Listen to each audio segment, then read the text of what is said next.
What's going on, guys? This is 42 Sports here, and as you're wondering why I changed my name, I officially changed it from Snake Sports to 42 Sports because I just like the name, and I know my nickname is Snake, but I like to change up things and just see how it goes from now on. So from now on, it is 42 Sports, but that's not what I'm talking about today. Today, I'm talking about Nebraska Cornhuskers versus the Ohio State Buckeyes and this year's college football conference play. Nebraska could be a sleeper team this year. Ohio State's done really well in the past couple of years. A lot of people thought that Michigan this year or last year was the year for Michigan to beat Ohio State, but that did not happen, and Ohio State won in overtime on a crazy ending. But Nebraska could be a sleeper team this year in the Big Ten. Last year, they finished 9-4 overall. They were 6-3 in the conference, and they were tied for second in the West, in the Big Ten West. They've done really well in the Big Ten.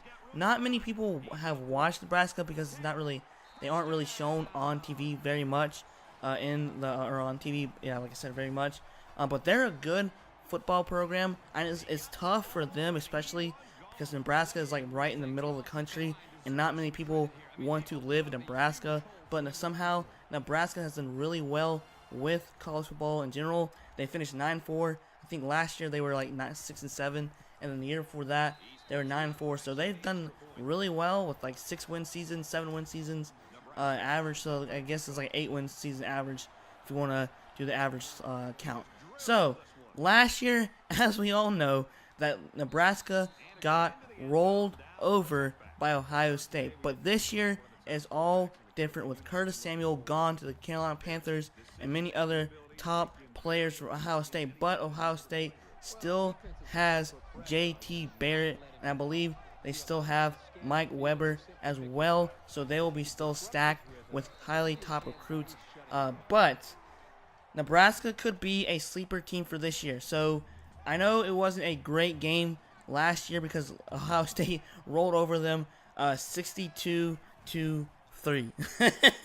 I mean, there you have it. So it was a just terrible game. But this year, I believe it's at Northwestern. LOL. It's at Nebraska. I believe it's this year. As you see on the NCAA 14 video game, these are not all the full correct the roster spots. So it's just a futuristically who would start on the rosters and stuff. But on OurLads.com, you can also check them out. They have the featured as Tanner Lee is going to be the new guy in town for the Cornhuskers. So let's go through his stats. His last recorded stats was back in 2015. I believe he got injured the year before. At Tulane, he was at Tulane. So he transferred to Nebraska. He went in 2015, went 143 completions to 276 attempts with 1,639 yards. Completed percentage was 51.8. Yards per average was 5.94. Had 11 touchdowns, 7 interceptions. Had 20 sacks, but his QBR rating was 109.8. Wasn't that bad, in my opinion. So that's all I have for his stats. So last year's stats, I believe, the running back for it will be Michael Wilbin, I believe, who will be starting for Nebraska. He had 3 carries, 13 yards, and 0 touchdowns because they only had 3 points. So that was sad. But J.T. Barrett for Ohio State's passing, he went 26 for 38, 290 yards, 4 touchdowns, and 0 interceptions, while Mike Weber went 11 carries, 72 yards, and 1 touchdown. For receiving, Curtis Samuel, who's gone. I believe KJ Hill is back with the team. He had the only 2 He had 2 touchdowns. KJ Hill went 5 receptions, 66 yards, 0 touchdowns. Noah Brown, I believe, is back. He went 2 receptions, 14 yards, 1 touchdown. And Terry McLaurin, he had 1 reception, 7 yards, 1 touchdown. So that's basically all I have for that. But I believe that Nebraska could possibly upset Ohio State this year. I predict Ohio State to lose 2 games this year. 1 to Oklahoma, and maybe possibly 1 to Michigan or Nebraska. Could be 3 losses, who knows? But let's see how it pans out this year in the college football world. But Nebraska could be really good this year. They have an experienced quarterback as well. So look for them to do well again. Even though they have a tough time recruiting, because like, who would want to live in Nebraska in the middle of nowhere, in the middle of the country, when you have North Carolina, you have Florida State, you have USC, and all these top 10 schools like Alabama with Nick Saban.